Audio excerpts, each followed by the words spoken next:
অর্থনৈতিক সংকটে থাকা শ্রীলঙ্কার প্রেসিডেন্ট নির্বাচনে প্রতিদ্বন্দ্বিতায় রয়েছেন ৪ জন হেভিওয়েট প্রার্থী।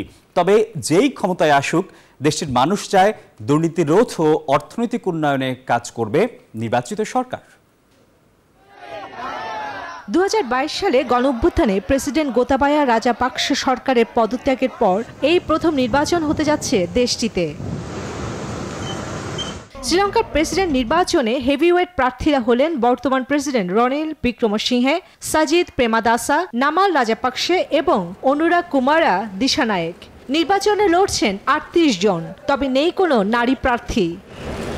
দেশটির মানুষ চায় দুর্নীতি রোধ ও অর্থনৈতিক উন্নয়নে কাজ করবে নির্বাচিত সরকার।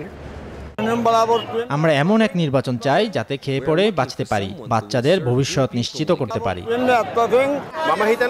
জিনিসপত্রের দাম অনেক বেশি, সব নাগালের মধ্যে থাকুক তাই চাই। ইনস্টিটিউট ফর হেলথ পলিসির জরিপে মিলছে ত্রিমুখী লড়াইয়ের আভাস। ৩৬% ভোট পেতে পারেন দিশানায়েক, আর প্রেমাদাসে পেতে পারেন ৩২%।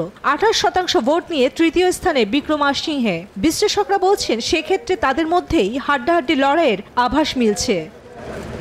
এদিকে নির্বাচন প্রচারণায় পরিবারের উত্তরাধিকারকেই প্রাধান্য দিচ্ছেন সাবেক প্রধানমন্ত্রী ও দুইবারের প্রেসিডেন্ট মাহিন্দা রাজাপাকসের ছেলে নামাল রাজাপাকসে। চন্দ্রানী চন্দ্রা, নিউজ 24।